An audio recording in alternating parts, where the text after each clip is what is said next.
freecoachingtoday.com, world's largest e-learning site.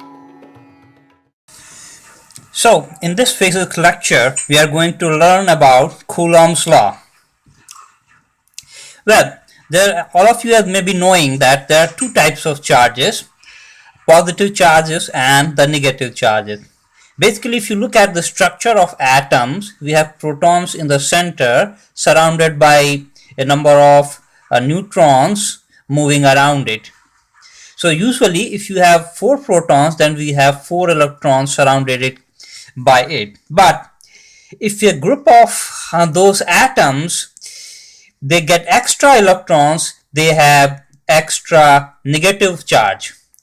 And if those electrons go away from this group of atoms, then it has, because of this departure of these electrons, we have extra protons and then they have extra positive charge. And this is what gives rise to the net positive or net negative charge. Now, if we have a positive charge and another positive charge separated by certain distance, then there will be a force between these two.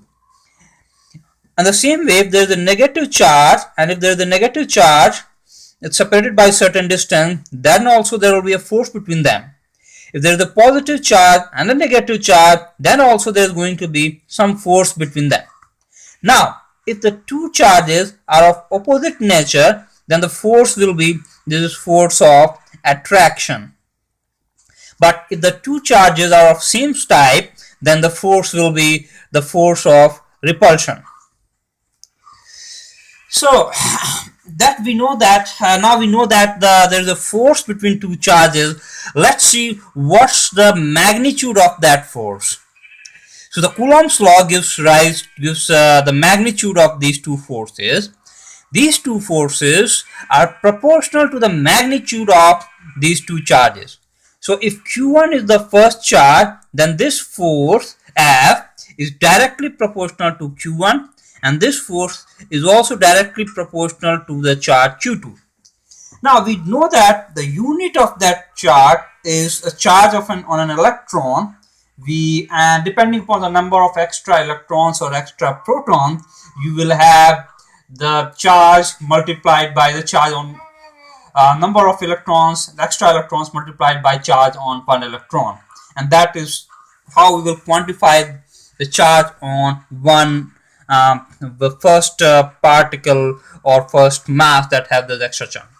The second law says that the force between these two charges is inversely proportional to the distance between these two charges.